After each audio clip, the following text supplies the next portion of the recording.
Cela fait depuis quelque temps que j'ai plus de nouvelles de mon amie. Car oui, elle est hospitalisée dans un hôpital psychiatrique. Car, d'après les médecins, elle est devenue totalement cinglée. Et moi, je sais que c'est pas le cas. Car elle et moi, on sait très bien ce soir-là ce qui s'est passé. Mais personne ne veut nous croire. Je connais personne qui peut nous aider. J'avais bien un ami qui connaissait un prêtre. Mais, vu qu'on se parle plus depuis très longtemps, ça va être difficile de pouvoir chercher quelqu'un. Surtout ce prêtre en question.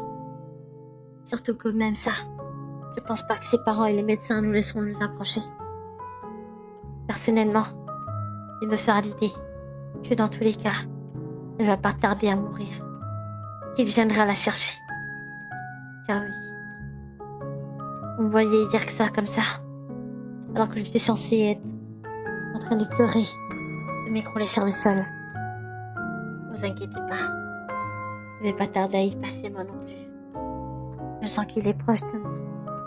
Il est devant la porte de ma maison. Il va pas tarder à rentrer. Car oui, cette chose, elle nous laissera pas tranquille tant qu'elle nous a pas tués. On n'aurait jamais dû jouer à la Ouija. Car oui, ce jour-là, ce qui s'est passé, et pourquoi on est dans cette situation-là, c'est parce qu'on a voulu jouer à la Ouija le soir d'Halloween. Et on voulait avoir le cœur net sur toute cette histoire. Car moi, personnellement, j'y croyais pas. Ma pote, elle y croyait un peu. Et moi, c'était pas mon cas. Pour moi, c'était qu'une connerie. Que des bêtises d'internet. Pour moi, c'était pas réel. Pour moi, tous ces trucs, c'était des trucs des illuminés.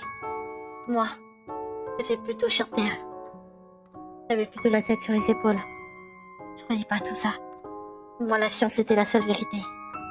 Après ce jour-là, je pense que, pour moi, ça me paraît évident.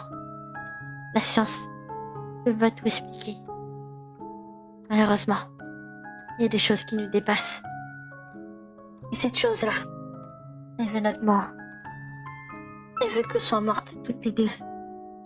Car c'est ça qu'elle aime. Enfin, plus précisément, elle veut notre âme. Car voyez-vous, on a posé un peu trop de questions intimes. Un peu trop de questions. Un peu limites. Car oui, c'était moi qui déchargeais des questions. Et j'ai pas su m'arrêter. Première communication, j'ai demandé sérieusement, est-ce qu'il y avait quelqu'un avec nous?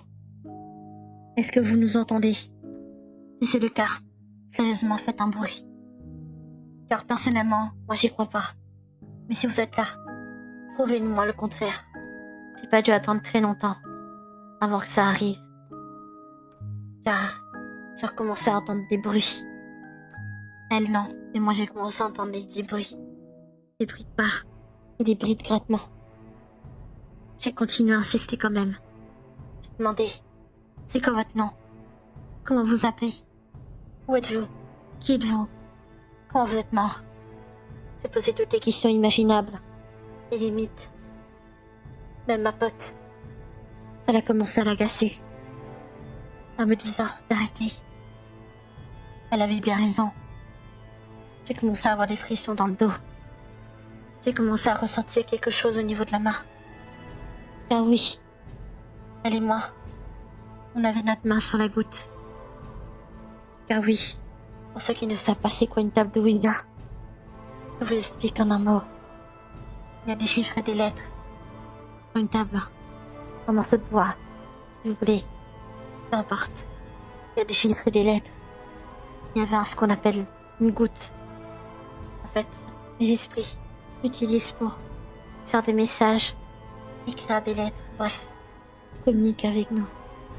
Personnellement, comme je vous le dis au début, je ne croyais pas à tout ça. Et je commençais à poser des questions limites. Même un peu trop même. Même ma pote m'a dit d'arrêter. Mais j'ai continué. Personnellement, je vous cache pas que ça commençait à m'amuser. Car, pour moi, c'était qu'une ramassée de conneries. Même si j'entendais des bruits, je me rationalisais en disant que c'était des animaux. Mais ce que j'ai vécu ensuite, ce n'est pas des animaux. commençais à ressentir une main glaciale se poser sur la mienne et celle de ma pote. Des frissons nous parcourant tout le dos. Quelque chose qui nous attrapait le cou, comme une main glaciale. C'est là où j'ai commencé à paniquer. Et on a lâché la goutte. Et on n'aurait jamais dû faire ça. Car on nous a dit de ne jamais le faire avant de dire au revoir. On a eu tellement peur qu'on a fait cela, sans même dire au revoir. Et ma pote a commencé à avoir des crises. Elle crie dans tous les sens, elle hurlait dans tous les sens. Ça a réveillé nos parents. Elles sont arrivées dans la chambre. Elles l'ont très vite emmenée à l'hôpital. Et moi j'étais toujours en choc. Je n'arrivais pas à bouger, comme si j'étais paralysée. Et je me suis écroulée sur le sol.